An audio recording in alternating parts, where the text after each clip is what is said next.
다 같이 일어나셔서 한 목소리로 봉독하겠습니다.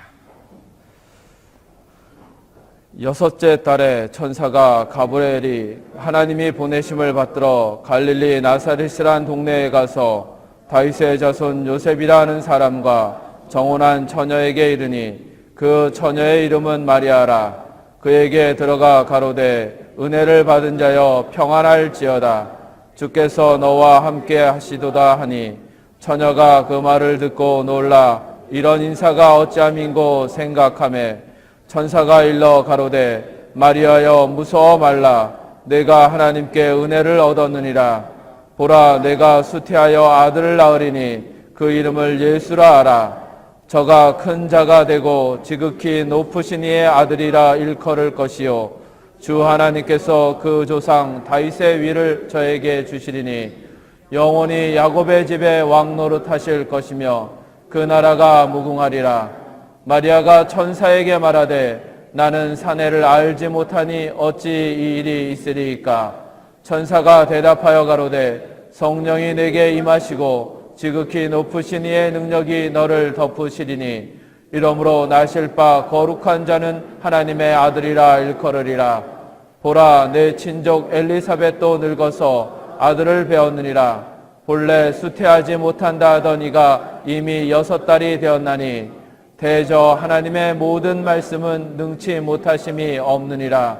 마리아가 가로되 주의 계집종이오니 말씀대로 내게 이루어지이다 하며 천사가 떠나가니라. 아멘.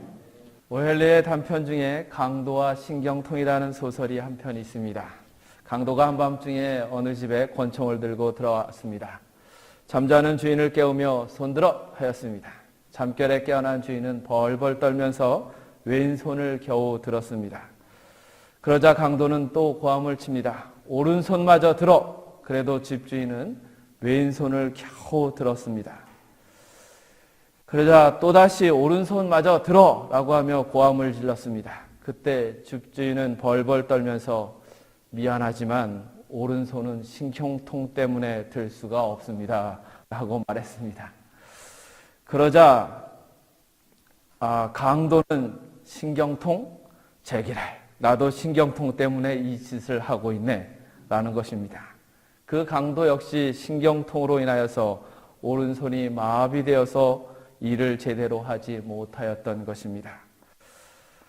신경통이란 말을 들은 강도는 물건을 빼앗으려는 생각은 다 잊어버리고 신경통 이야기를 꺼내기 시작했습니다. 신경통을 치료하는 방법, 신경통에 좋은 치료약, 신경통에 좋은 음식 등 다양하게 이런저런 이야기를 나누면서 밤을 새우다가 새벽녘에야 서로 멋쩍게 헤어졌다라는 이야기입니다. 사람은 자신의 경험을 중심으로 생각하고 그 경험에 의해서 관심도가 달라집니다.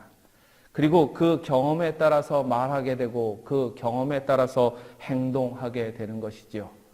일종의 직업병이라는 것도 이런 성향의 한 종류입니다.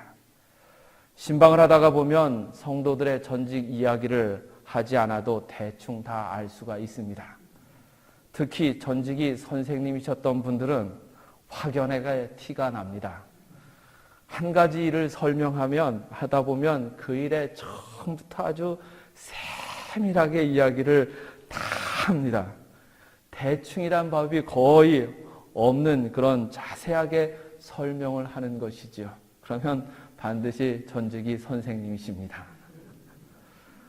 누가도 그의 복음서를 기록함에 있어서 의사였던 그 경험을 그대로 반영하고 있습니다.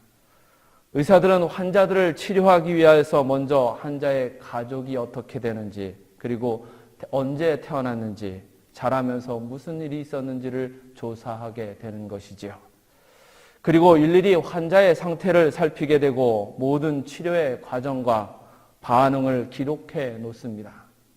한 사람의 환자가 병을 얻게 된 이유부터 현재의 상태, 그리고 치유가 되는 과정을 다 기록해 놓는 것이지요.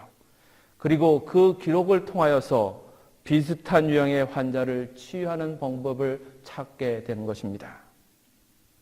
누가는 그의 복음서를 한 사람의 치유사를 치유하는 과정을 기록해 놓듯이 인류의 구속사, 하나님께서 인류를 구원해내는 역사를, 즉 예수 그리스도를 통하여서 구원이 이루어지는 역사를 쓰고 있는 것입니다. 구세주 예수를 목격한 자들의 진술을 토대로 기록하면서 차례대로 모든 일을 차례대로 쓰고자 하였다는 것이죠. 3절의 말씀을 우리 함께 좀 보겠습니다. 3절의 말씀입니다. 그 모든 일을 근원부터 자세히 미루어 살핀 나도 데오빌로 각하에게 차례대로 써 보내는 것이 좋은 줄 알았노니. 아멘.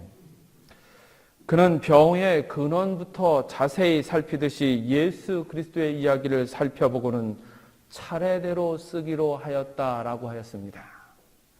물론 그의 복음서는 로마의 역사서를 기록하는 것과는 사뭇 차이가 있는 것이 사실입니다. 그럼에도 불구하고 다른 복음서들과는 다르게 하나님의 구원의 역사를 쓰듯이 하나님의 구원의 역사를 기록하듯이 그의 복음서를 기록하고 있고 예수님의 생애와 성령의 역사를 기록하고 있는 것이지요. 1장의 사가랴와 엘리사벳의 임신과 마리아의 이야기는 누가만이 기록해 놓은 아주 훌륭한 자료라고 할 수 있습니다. 그는 하나님께서 인류를 치유하기 위하여 시작한 일에 처음부터 끝까지 기록하고 싶었던 것이지요. 하나님께서 우리를 치유하는 그 모든 과정을 처음부터 끝까지 차례대로 기록하려고 했던 것이 바로 누가복음이라는 것입니다. 그는 하나님의 구원사를 처음을 가브리엘 천사로 인하여서 들려지는 두 개의 좋은 소식으로부터 출발하는 것을 보여줍니다. 가브리엘 천사는 400년의 침묵을 깨고 하나님의 말씀을 사가랴에게 전했고 마리아에게 전합니다. 그런데 그 소식은 공교롭게도 아들을 낳으리라 라는 것이었습니다. 하나님께서 구속사를 펼치심에 있어서 그의 시작을 장식하는 두 사람인 바로 세례 요한과 예수 그리스도의 탄생에 대하여 알리는 것이지요. 누가는 세례 요한과 예수님의 탄생을 대조적인 구조를 가지고 진술하면서 공통적인 요소와 다른 점을 나타냅니다. 공통적인 것은 천사 가브리엘이 소식을 전하는 것이고 둘 다 아들을 낳을 수 없는 상황이었다는 것입니다. 사가랴와 엘리사벳은 자녀를 원했지만 자녀를 갖기를 소원하였지만 나이가 들어서 이제 자녀를 갖는 것이 불가능한 몸이 된 상태였고 마리아는 처녀였기에 아들을 낳는 것이 불가능했습니다. 누가는 마치 인간이 구원을 받는 것이 불가능한 일인데 하나님께서 그 불가능한 일을 가능한 일로 시작하고 있다라는 것을 보여주는 것 같이 그의 복음서를 시작하는 것입니다. 세례 요한과 예수님의 탄생을 소개하면서 그는 이제 불가능한 인간의 구원을 하나님께서 시작하였다라는 것입니다. 또한 그는 천사 가브리엘을 통해서 아들을 낳으리라는 소식을 들은 사가랴와 마리아의 반응을 통해서 구속의 은혜를 처음 듣는 사람들의 반응을 대변하는 듯합니다. 사람들은 예수님의 구원의 은혜를 듣고 놀라면서 어찌 이런 일이 있겠는가라는 의문을 제기합니다. 이해하지 못하고 믿지를 못하지요. 그것은 너무나 자연스러운 반응이다라고 할 수 있습니다. 사가랴라는 인물을 한번 생각해 보십시오.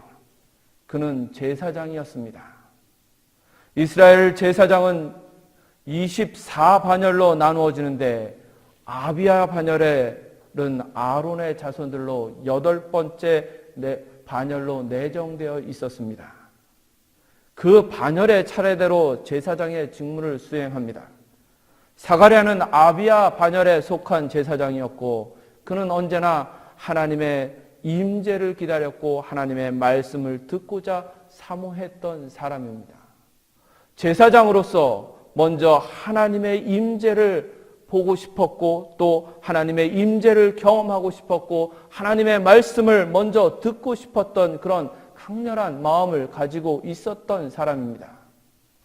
사람들의 소리보다는 하나님의 소리를 듣기를 원했던 사람이죠.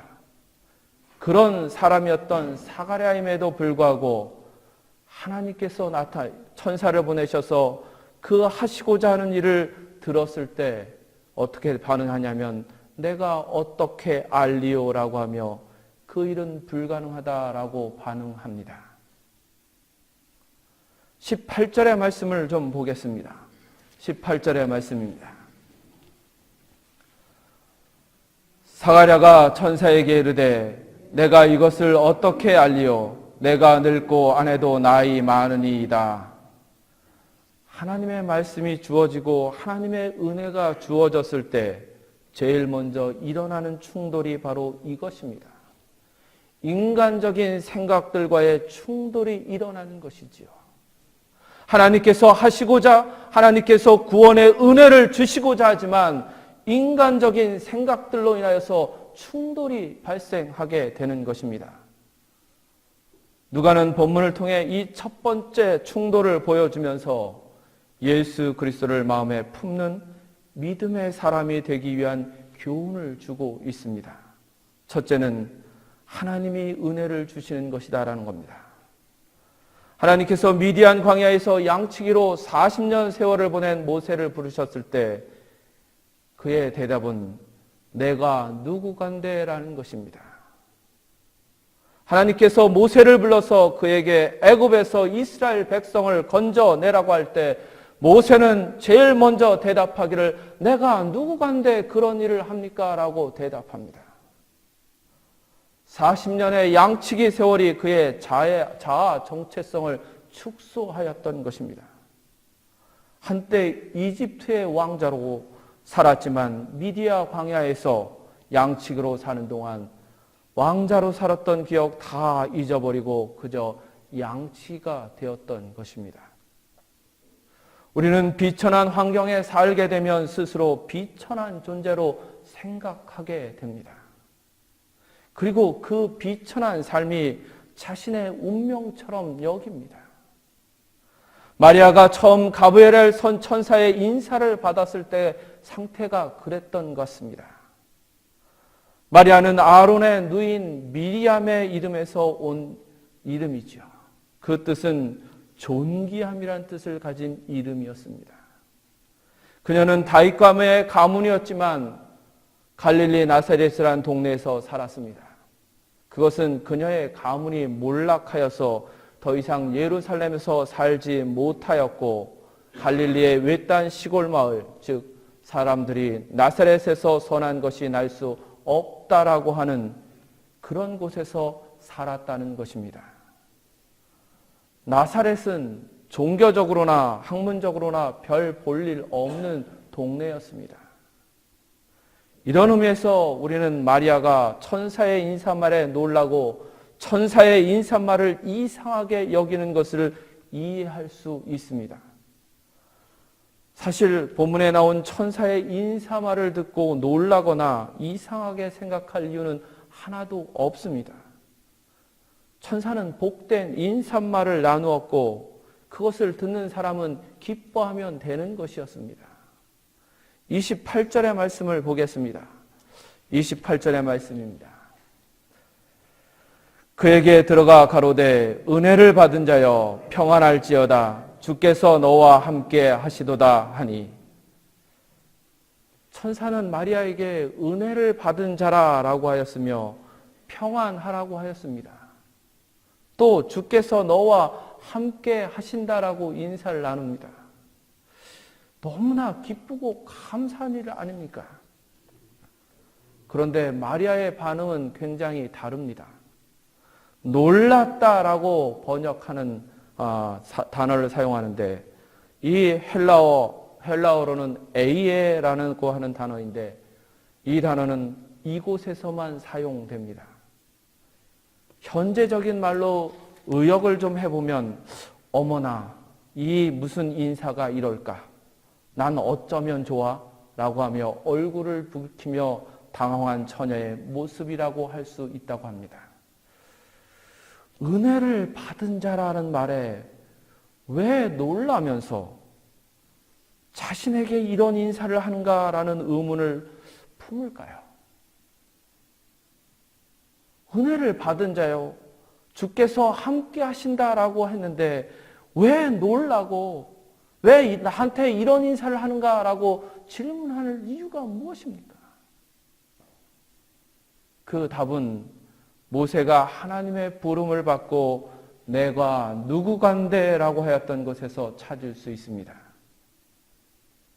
마리아는 자신이 은혜 받은 자라고 은혜를 받을 자라고 전혀 생각하지 못하였고 주가 함께할 만한 자로 자신을 여기지 못하였던 것입니다. 갈릴리 나사렛이란 동네에서 살면서 사람들이 나사렛에서 어떻게 선한 것이 날 수 있느냐라는 그 무시를 받는 동네에서 살면서 마리아는 그 말대로 자신을 보았던 것입니다. 자신은 하나님의 은혜를 받을 자가 되지 못하고 주께서 함께할 자가 못 된다라고 생각하였던 것이지요. 하나님의 은혜를 받은 자라는 인사에 그러므로 이런 인사가 어찜인가? 이 인사가 내게 가당한 것인 인사인가라는 생각을 하게 된 것이지요. 우리가 예수를 품기 위해서는 먼저 이 생각부터 벗어버려야만 합니다. 내가 누구간데라고 하기보다는 주님 내가 여기 있습니다라고 대답할 수 있는 그 마음을 가져야 한다는 것이죠. 내가 누구간데라는 그 자아를 아주 축소하는 그런 모습이 아니라 주님 내가 여기 있습니다라고 나설 수 있는 그 마음의 자세와 믿음이 있어야 한다는 겁니다. 마리아는 몰락한 가문, 사람들의 무시를 받는 동네에서 가난한 어린 시절을 보내면서 자신을 하나님의 은혜를 얻을 자로 생각하지 못하게 된 것입니다. 하나님을 믿고 따르면서도 하나님의 은혜를 얻을 만한 사람으로 자신을 생각하지 못한 것이지요. 믿음의 삶을 살면서도 이와 같이 하나님의 은혜와는 상관없는 이라고 생각하는 사람들도 있습니다.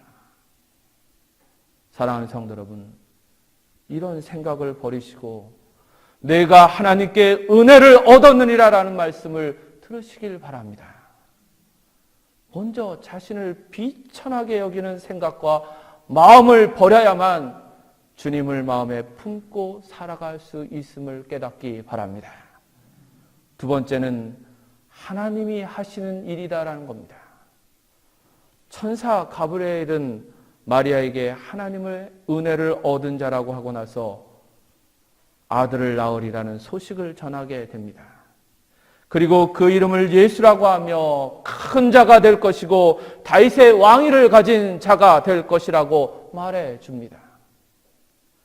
예수 그리스도의 나심과 하나님의 아들로서 왕 노릇하게 되리라는 기쁜 소식을 전하는 것이지요.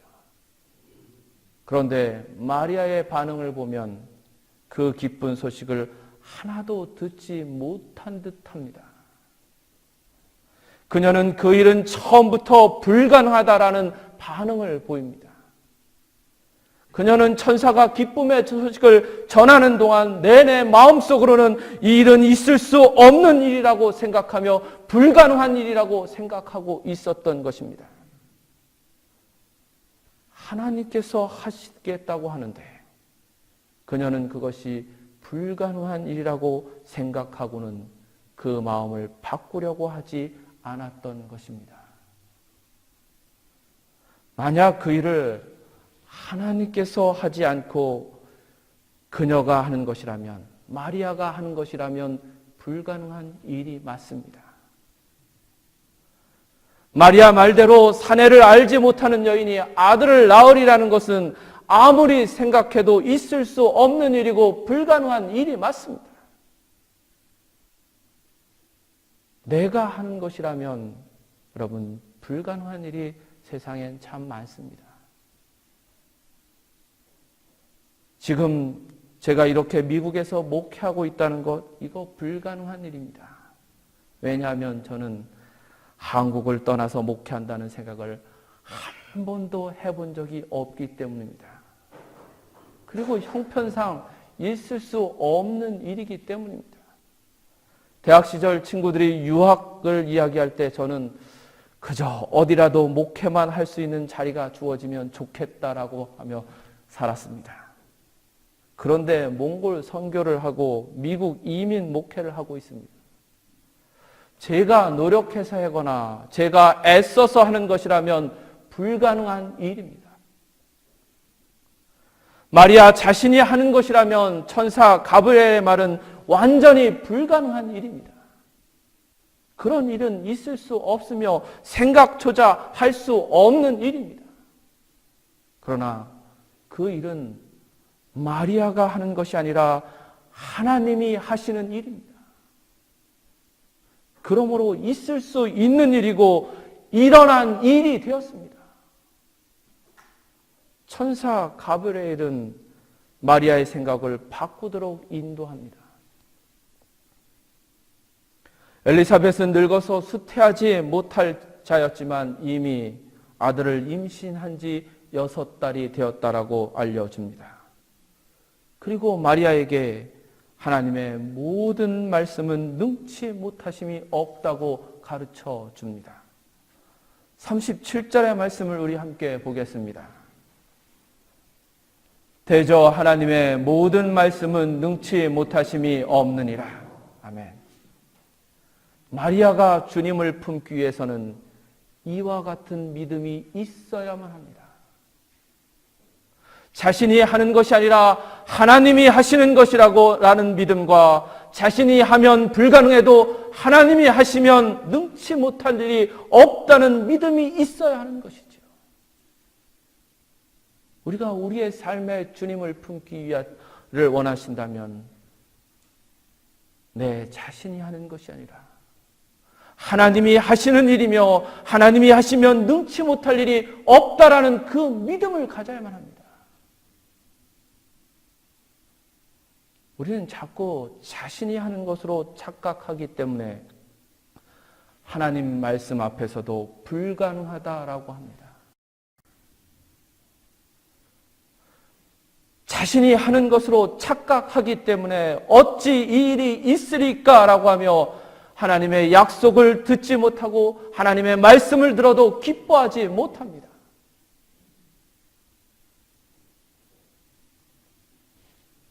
또 하나님께서 일하심을 기다리지 못합니다. 주님과 함께하지 못하고 조급하게 앞서 나가려고 합니다. 가나안 땅을 점탕하였던 12명의 정탐꾼들 중에 10명은 자신들이 가나안 땅을 정복하는 것으로 보았습니다. 그 땅을 자신들의 힘으로 정복해야 하는 줄 알았습니다. 그러므로 그들은 불가능하다라고 결론을 내립니다.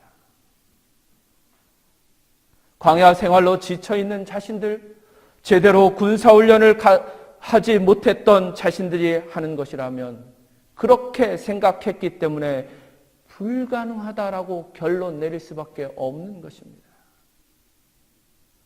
그러나 여러분, 가나안 정복은 하나님이 하시는 것이란 믿었던 여호수아와 갈렙은 그 일이 이루어지리라고 말합니다. 그리고 여호수아와 갈렙은 가나안을 정복하는 사람들이 되었습니다. 하나님의 명령 앞에서 자신이 하는 것이 아니라 하나님이 하시는 것임을 깨닫고 하나님은 능치 못하심이 없음을 믿으시길 바랍니다. 세 번째는 하나님의 뜻을 받아들였다는 것입니다. 세 번째로 우리가 발견하는 마리아의 모습은 하나님의 뜻을 받아들이는 것입니다. 이것이 결정적으로 마리아가 예수 그리스도의 모친이 되는 믿음입니다. 그녀는 자신에 대한 하나님의 뜻을 받아들였습니다. 그것이 자신에게 힘든 일이 되고 위험한 일이 될 것이라는 것을 알면서도 받아들였습니다. 동정녀 마리아가 아들을 임신한다는 것은 전례가 없는 아주 신비스러운 일입니다. 사람들이 이해해 줄 것이라고 생각할 수 없는 일인 것이지요. 마리아가 아무리 설명해도, 아무리 자신의 주장을 이야기하고 천사가 이야기한 것이고 하나님께서 허락하신 일이라고 말해도 아무도 이해할 수 없는 일입니다. 그것은 위험과 불편함이 수반되는 일이었습니다. 그런데 마리아는 그 모든 위험과 불편함이 수반된 하나님의 뜻을 받아들였습니다. 우리는 이 마리아의 믿음이 우리의 실제 생활 속에서 매일매일 나타날 수 있기를 힘써야만 합니다. 우리가 어느 장소에 가서 어떤 일을 하며 또 어떤 인물이 되든지 간에 그것이 아무리 불편하다 할지라도 그것이 하나님의 뜻이고 사명의 길이 확증된다면 거절하지 말고 받아들여야만 합니다. 청교도 홀 감독은 다음과 같이 말합니다.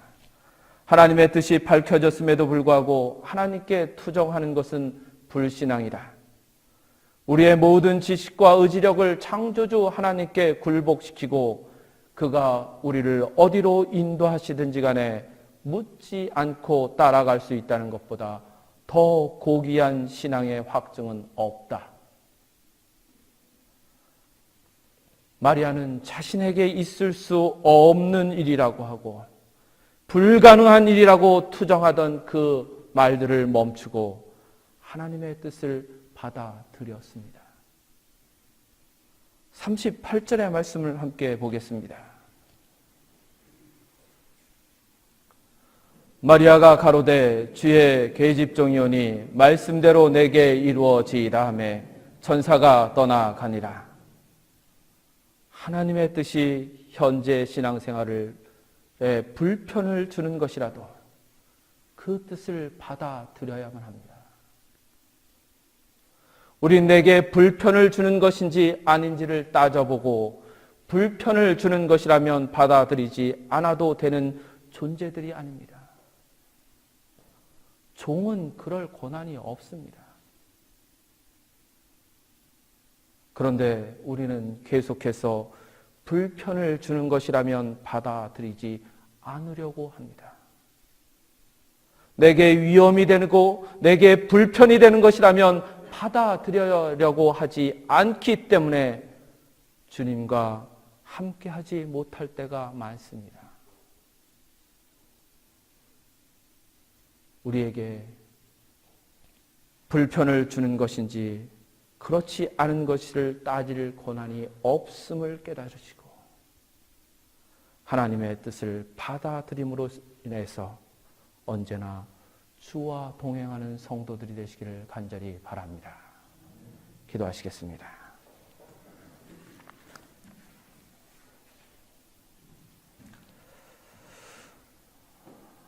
하나님 참 감사합니다.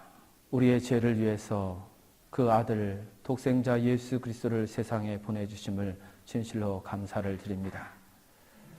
주님의 탄생을 기다리는 절기입니다. 이때 우리의 믿음이 정말 주님을 품을 수 있는 믿음이 되게 하여 주시옵소서. 주님과 동행할 수 있는, 주님과 함께할 수 있는 믿음이 될 수 있도록 우리를 이끌어 주시옵소서. 무엇보다도 하나님의 뜻에 늘 순종하며 그 하나님의 뜻이 우리를 불편하게 하고 우리의 삶을 조금 더 힘들게 할지라도 하나님의 뜻이라면 받아들이는 저희들 될 수 있도록 인도하여 주시옵소서. 그래서 우리의 삶이 언제나 주와 동행할 수 있는 거룩한 삶이 될 수 있도록 이끄시길 원하며 예수님의 이름으로 기도합니다. 아멘.